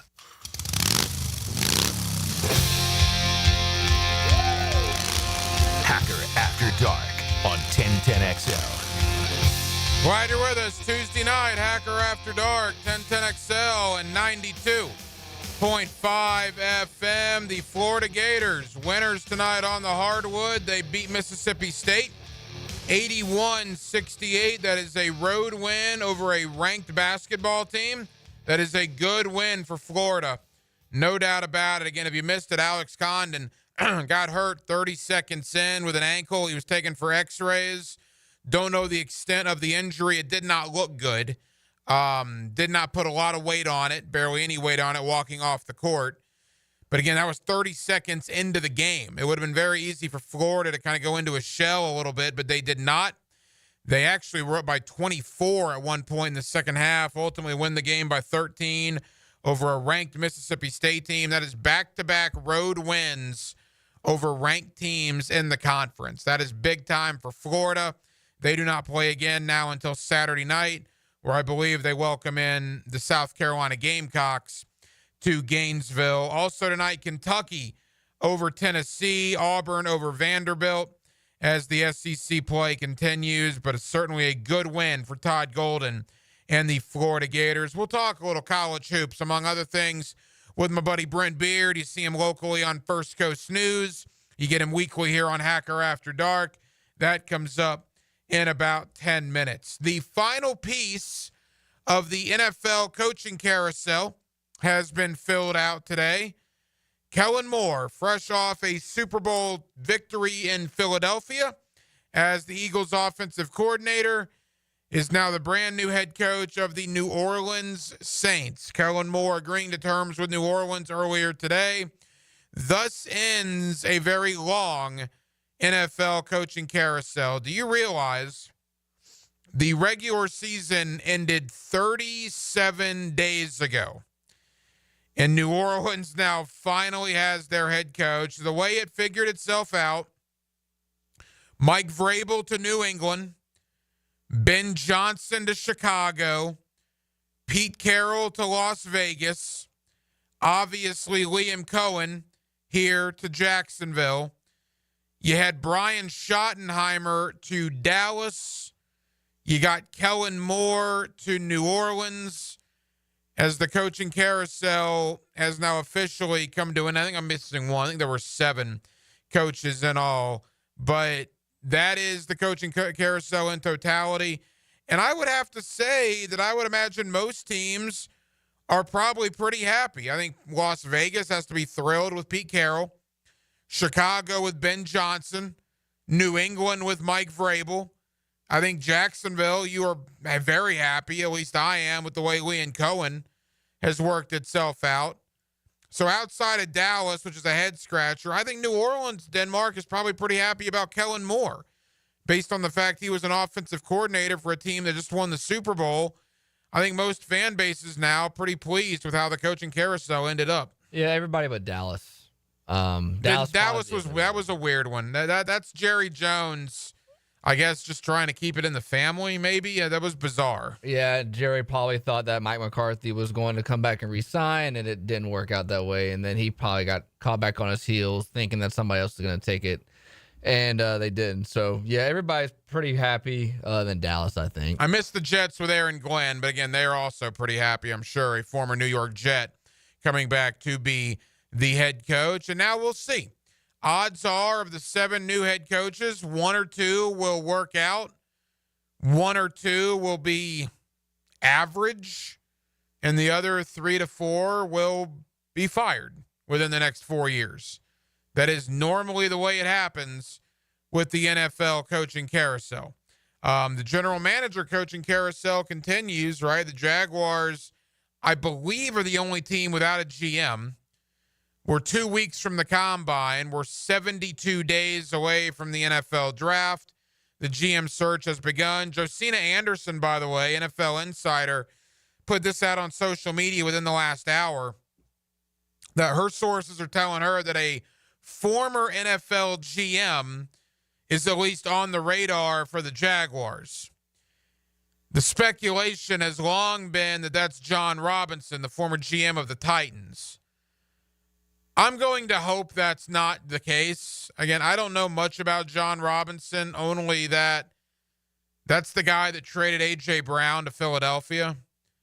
In Denmark, I would think that in and of itself, without knowing anything else about the guy, knowing he traded A.J. Brown to Philadelphia on draft day, that would put him considerably down my list, just that one single act. Yeah, there's things you do when you have that kind of position. You just can't have a bad car accident, essentially. And that's essentially what he did. You know, you can make mistakes, but you can't make a horrifying mistake. And I mean, all you had to do is see what Mike Vrabel's reaction was on draft day. When they traded him, he's like, you got to be kidding me. And then, you know, hasn't been good for them since. Yeah, and A.J. Brown is now celebrating a world championship with the Philadelphia Eagles. So that in and of itself is the reason why I really hope John Robinson does not end up being the GM here in Jacksonville. Coming up next, my buddy Brent Beard. You see him locally on First Coast News, and you get him weekly here on Hacker After Dark. On a Tuesday evening in Northeast Florida, we're glad you're with us. With Dylan Denmark, the Hacker Ryan Green with you till 10 o'clock right here. It's Hacker After Dark, 1010XL and 92.5 FM. From the 904 to the 324. Duval. Duval's number one for sports talk. 1010XL. Before the Great American Race on Sunday, the High Banks of Daytona heat up with a Saturday night showdown in the NASCAR Xfinity Series. Experience the intense competition up close on the sport's biggest stage to kick off the 2025 season. The NASCAR Xfinity Series at Daytona International Speedway, Saturday, February 15th. Tickets start at just $49, and kids 12 and under are free in general admission. Secure your seats now at DaytonaInternationalSpeedway.com. Love is in the air this February, but nothing kills the mood like a plumbing or HVAC problem. Whether it's a leaky pipe, a backed up septic tank, or your heater isn't keeping things cozy, don't worry. We've got you covered. Call Duck Duck Rooter Plumbing, Septic, and Air Conditioning. Our expert team is here to keep your home running smooth, no matter the issue. When you're stuck, call the Duck, 904-862-6769, or online at duckduckrooter.com. Hey, Jacksonville, I'm sure by now you've seen our bright green GFL trucks and containers throughout the greater Jacksonville area. We are an industry leader in solid waste and would love the opportunity to earn your business. We are committed to customer service, reliability, and have unwavering focus on safety. Whether commercial or construction, let us haul your waste away. Call 904-760-5880 to get a quote today. GFL, green for life. PRP treatment is kind of the thing these days, and in many cases, it eliminates the need for surgery. This is Sheridan Tootin, and my experience with PRP from Southeast Orthopedic Specialist has been nothing short of great. I'm really feeling much better now.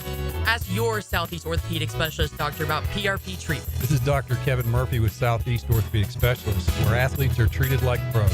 Relieve pain and get back to life. Southeast Orthopedic Specialists. Fish know where to hide. Captain Kevin knows how to find them. That's a big one. Listen for the Wing Power Fishing Forecast Show, brought to you by Awaken 180 Weight Loss and Royal Pest Services. Thursday nights at 6 on 1010XL AM. Tired of seeing the signs of aging in the mirror? Fine lines, sun damage, redness? They don't have to be part of your future. I'm Dr. Mark Capel, a board-certified dermatologist, and I can help you look and feel your best without invasive surgery or painful treatments. Imagine rejuvenating your skin in a relaxing, comfortable environment with minimal to no downtime. Smooth out fine lines, even skin tone, and restore that youthful glow. Find out how to look and feel your best at Dermagnify.com. Dermagnify.com.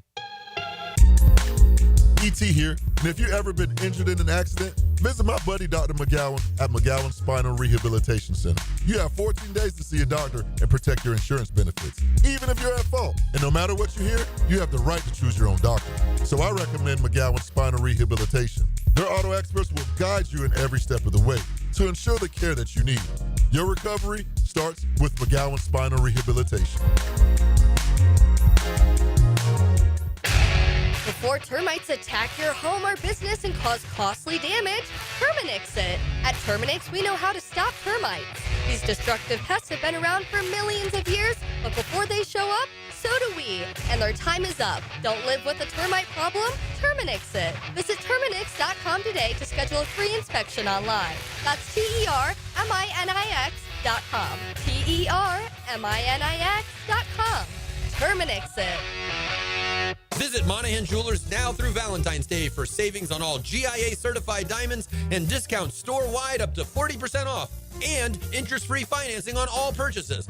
Certified diamonds, gemstones, engagement rings, diamond studs, designer brands. Monahan's has it all. We're not a chain store. We're your local family jeweler since 1977 with a world-class inventory of fine jewelry and diamonds and gemstones available in any size. Support your local family jeweler now through Valentine's with huge savings in our inventory. Monahan Jewelers in Atlantic Beach.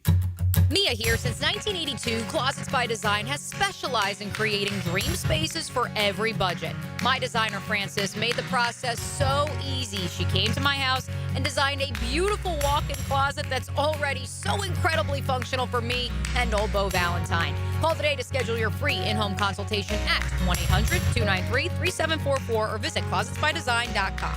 And take advantage of extended savings this month. Get 40% off and another 15% off with 18-month special financing. Hi, I'm Mac with Baker Glass. Are you tired of wrestling with your old shower curtain? Then say goodbye to the curtain chaos and hello to a new frameless shower enclosure. Waugh Glass is clear, classy, and won't stick to you like a toddler at bedtime. Plus, it makes your bathroom look bigger and brighter. Upgrade your shower experience and step into style.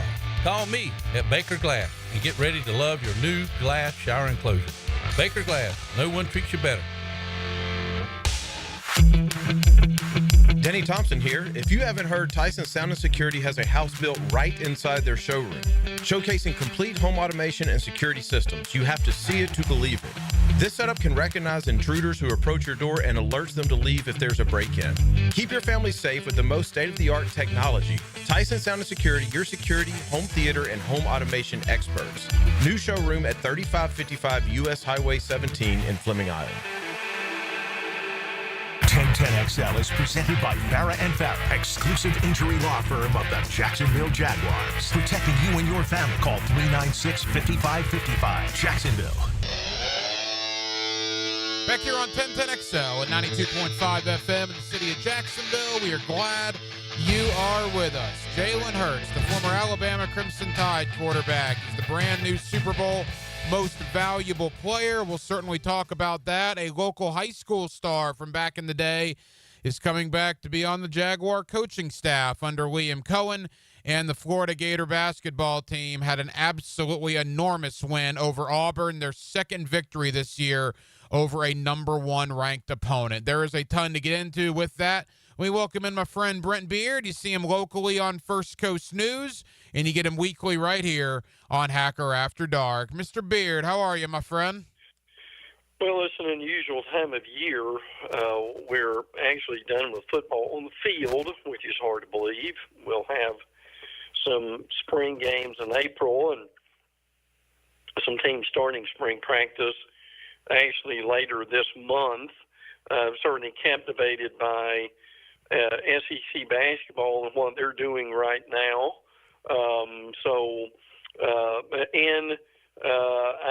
I wouldn't be living up to the past if I didn't say that we are basically a little over 3 months away from the first preseason college football magazine. Yeah, I know you're counting down the days to that, no question. Brent, I want to get to college basketball. There's a lot I want to hit with you, but first and foremost, Jalen Hurts and the Philadelphia Eagles are world champions, absolute demolishing of Kansas City on Sunday. And you, being the Alabama guy, an alum of that school, the Crimson Tide blood flowing through your veins, you saw Jalen Hurts at the highest of highs in college, and then, quite frankly, at the lowest of lows, losing his job and transferring out. And now, all of a sudden, he's the MVP of the Super Bowl. What were your thoughts when you saw Jalen Hurts accomplish what he did on Sunday? Well, he certainly deserves a lot of credit. I mean, he could have, when he was benched and Tua came in and threw the touchdown on second 26 against Georgia in the Georgia Dome. I mean, he could have really hung up his career at that point, but fortunately he did not. Jalen actually has made himself better as a quarterback. I mean, the pass he threw in the Super Bowl to DeVonta Smith was that. I mean, that pass was frankly as good as a lot of the passes that we would see on even the most heralded quarterbacks in the NFL. But for him to stay with it, stay strong, he also came in at a time in the NFL to where his skill set really fit in well with this ability to run the ball. He actually has gotten somewhat better as a passer. He's more accurate than he was. So good for him. He deserves a lot of credit for that. I still think Alabama fans will forever call him one of their own. And I can tell you, if he was in an Alabama game and he was introduced, he would get a loud, really, I think, acceptance from the crowd. So that certainly is good to see. And one more thing about the game. I don't care what level we're on, and this is why you and I talk about what we do every week. When you can dominate the line of scrimmage with your front seven on defense, you've always got a chance to win. Ryan, I don't care how complicated we try to make the game. If you're hurrying the quarterback, if you've got him on his rear end, he can't hurt you, can he? No, and you talk about, it's nice to draft wide receivers and defensive backs high, and those positions are very, very important. But big guys won that game on Sunday, right? They did. I mean, really Jalen Carter, Jordan Davis, Josh Sweat. I mean, you look at what Philadelphia did, particularly with that front four and just physically whipping the Kansas City offensive line, and that in large part are why the Philadelphia Eagles are now world champions. With my buddy here, Brent Beard. You see him locally on First Coast News, and you get him weekly on Hacker After Dark. Brent, some interesting news from the Jaguar coaching front. Liam Cohen putting together his staff and bringing back a Jacksonville legend, Edgar Bennett. Obviously, people remember him from Florida State and the Green Bay Packers, but of course from Lee High School here in Jacksonville back in the day. I'm sure that brought back all sorts of memories for you when you saw Edgar Bennett was returning to be the Jaguar wide receiver coach. I think in the past, this organization, for whatever reason, has been reluctant to bring people back. And look, I know you don't bring folks back just because they're from the area or they got some link with a high school or the colleges, but in previous regimes here, they just would not do that. So I think it's a good thing. It's a good combination. I mean, I think he's probably learned a lot by now and is respected as a coach. So I think that's a good combination. It certainly can't hurt, can it, Hank? No, it can't. And you talk about his high school career here. I mean, Edgar Bennett was one of the best high school players Northeast Florida's ever seen. Yeah. And he's certainly, I agree with that. Certainly a lot of fun to cover. Yeah, no question about it. Him and those Leroy Butler teams back in the day, absolutely spectacular. Yes. No doubt. Well, I mean, look, he was unstoppable on the field. I mean, deserves all the awards he got. So anytime you can do something of that nature and excite your fan base at the same time, it's a good move. You see Brent Beard on First Coast News. You get him weekly here as well on Hacker After Dark. You know, Brent, it's interesting. We talk about Philadelphia winning the Super Bowl. Nick Sirianni, you could argue, was kind of on the hot seat as recently as late September, and then he wins 16 out of 17 to get a Super Bowl championship.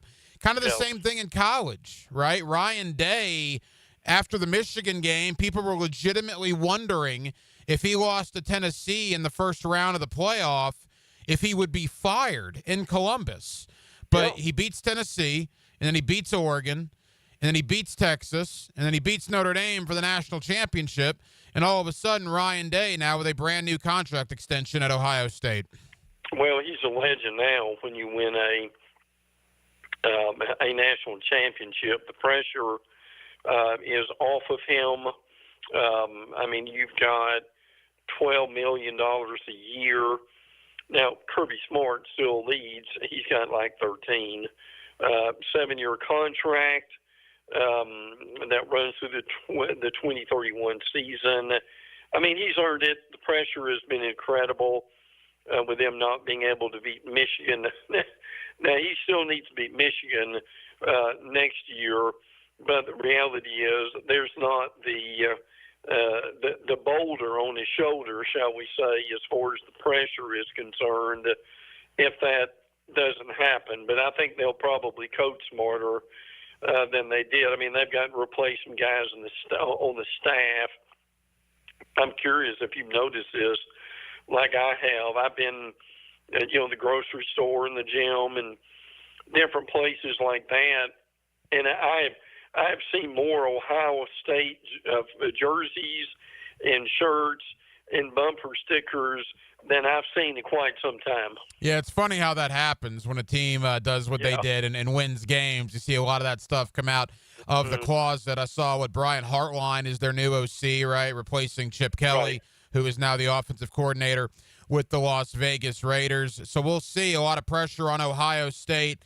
And look, they got to replace a lot of guys, but when you got a talent like Jeremiah Smith at wide receiver, I mean, that, with him coming back and other guys coming back, you would think Brent, Ohio State will certainly be in the mix in 2025 to repeat.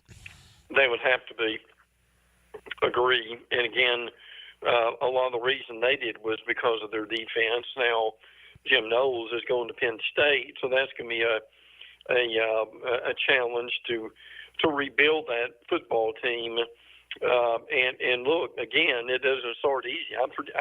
I believe they start off with Texas at home. I believe you're right. To start the season, so that will certainly be their motivation for this summer, won't it? It will. And look, I think I saw in your notes last week. You look at week 1 of the regular season next year. It's crazy good, week 1, even the entire month of September with a really good non-conference slate, including in Tallahassee. You got Alabama and Florida State at Doak Campbell to kick things off in the regular season in the 2025 college football campaign. Final moments with Brent Beard. You see him locally on First Coast News, and you get him weekly right here on Hacker After Dark. Brent, that takes us to college hoops. Florida now has 2 victories over number 1 ranked opponents in the same season. Not a lot of teams can say that. Florida beating Tennessee earlier in the year in Gainesville, and Florida this past Saturday going into Auburn in just a hornet's nest, man. I truthfully, I was blown away by the atmosphere that Bruce Pearl and the Auburn Tigers have created with that home court advantage. That was a crazy atmosphere. And for Florida to go in there and win the game and, quite frankly, kind of dominate. I don't think Auburn got within 9 in the second half. I mean, my goodness, what a job by Todd Golden and the Gators. Tremendous job. Several things happened in that game. One, Walter Clayton was back. He had 19 points, 6 rebounds, and 9 assists. That's quite a job, to say the least. The other thing is they really got very physical with Auburn, and that made a humongous difference to be able to do so. And the other thing about this Auburn team is, and And the most incredible thing that a lot of us would have ever seen would be in college basketball, Alabama and Auburn either being 1 or 2. Mm-hmm. Right now is just staggering, frankly. And Florida being 3. That's right. And then you think about now, frankly, this Auburn team's been very fortunate. Look, they're good. They deserve all the accolades that they get. But there have been 3 or 4 games that Auburn, frankly, could have lost. To their credit, they did not, particularly that South Carolina game. But what Florida's done is just incredibly impressive. Now, they've got South Carolina coming up. I think that should be an easy win for them. But look, the problem in this conference is, and this happened to Florida, it's happened to Alabama, you get going well, you think you're invincible, and then you go on the road against some of these mid-level SEC teams, and you end up getting a loss. And that's what they've got and have to remain focused at this time. But heck, if they continue, now look, Alabama and Auburn right now are a 1 seed. I've seen where Tennessee could be a 1 seed. How insane would it be? And I don't know if the committee would do this, particularly with Duke. But heck, how insane would it be if you had 4 number 1 seeds from the SEC? Yeah, obviously, I don't think that's ever happened. And quickly to that thought, as we wrap up here with Brent Beard, we got about 2 minutes to go, Brent. You look at the SEC, and I saw in your rankings in your notes where 14 of the 16 SEC teams are in the top 50 of the national net rankings. Right, I mean, I don't think I'm overstating this. You could legitimately argue, because of conference expansion would be the reason why. Is there an argument that the SEC in 2024, 2025 might be the best conference statistically that college basketball has ever seen? We've never seen anything like this, frankly. Now, those of us who followed college basketball, like you and I, over the years, you remember the Big East and how brutal that was. And then there's been, obviously, with the ACC. The ACC is nowhere near where they used to be right now. But look, in the, there are like 9 SEC teams in the net rankings in the top 25. Mm-hmm. That's just absolutely unbelievable. And just right outside of that, you've got, at 29, you've got Mississippi State. Texas is 31. Georgia's 34. And heck, the reality of this is, in the net rankings, if you get in the top 40, you've got a real shot at making the tournament.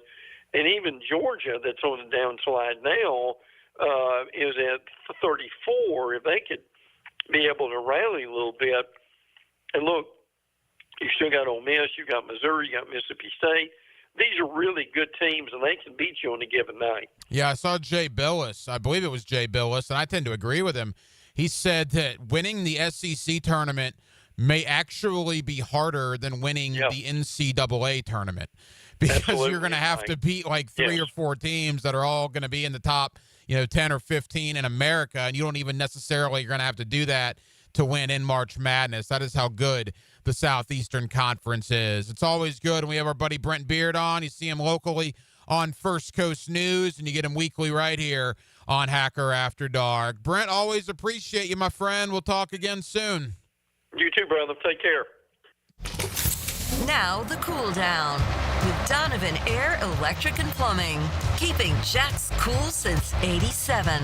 And thank you to my buddy Brent Beard. You see him locally on First Coast News. You also get him weekly right here on Hacker After Dark. It's interesting to get Brent's perspective, a guy that followed Jalen Hurts so closely there at the University of Alabama, to see what he's become now, a Super Bowl most valuable player, and the correlation between the two coaches in college and the NFL.